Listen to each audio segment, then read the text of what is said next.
Okay, thank you. So the last question and the first question are related in relation to the humanitarian deaths.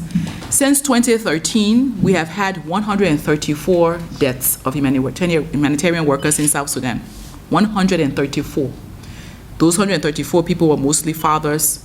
Yeah. Mostly fathers. Almost all of them are men who left behind widows and children, and most of them South Sudanese. And that's something I need for you all to remember. That's number one. The second thing in relation to who's killing them, I don't know who's killing them. In fact, I would like to challenge the media to find out who's killing them. Help us find out. Get information. Start to ask the right questions. I do not know who's killing them, but they're dying. I have not been in the bushes to know, I haven't set a trap or put a camera somewhere to say, I'm going to find out who's killing tonight on the road. I don't have that, and it's not my responsibility to do that.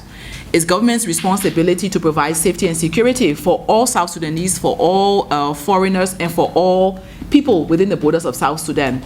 It's government's responsibility. We are speaking with government. In all fairness to government, we have raised this issue. We have raised the need to government in terms of security.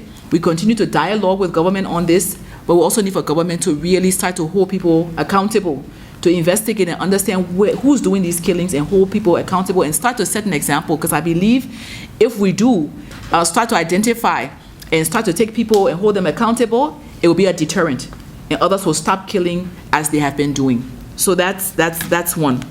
But I ask you, the media, to help us find out. Do some investigative journalism and find out who's doing the killing. The second question, in terms of food insecurity for next year and how we plan to the numbers for next year, we are working on that now. So what happens is we start doing a humanitarian needs overview. We start looking at the data in the year prior. And right now, we just launched the training of those who will be doing the data analysis and so forth to make sure that we can get better numbers. Every year, we try to strengthen our humanitarian operation. I want to use this opportunity to be very transparent with you, to tell you, our humanitarian operation is not perfect. Yeah. It is imperfect.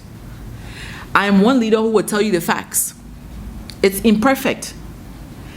But every day, we are trying to make it better. Yes. We're trying to increase quality. We're trying to do better targeting to make sure the right services get to the right people. And we're trying to build our own capacity to make sure that those who are delivering the services, they do it with the integrity and based on humanitarian principles. And most importantly, that they don't abuse the rights of others while they're doing it. So we work on preventing sexual exploitation and abuse during the process of humanitarian delivery in all the work that we do. It's very important that I stress this particular point, because sometimes when we have these dialogues, it's just about us saying, this is a situation, this is bad, and blame everybody else. No, this is all of us. It takes a village. And in taking a village, all of us are accountable. All of us should do better. All of us should work harder. All of us should play our role. If we're really serious about it, taking a village, every part of the village needs to sit up.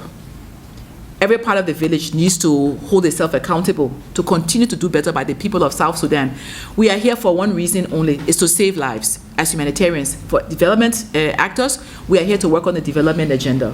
For peace actors, we're here to prevent conflict and work on social cohesion and work on harmony at the community level. That's why we are here, to serve the people of South Sudan. And just really stressing that point.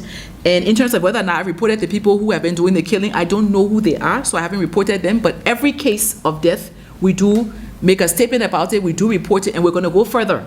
In the coming weeks, we're going to be identifying some capacity to help us really follow some of these cases and really work with government to ensure that they are pursued and they go to justice and start to serve as a deterrent to mitigate this. South Sudan needs support.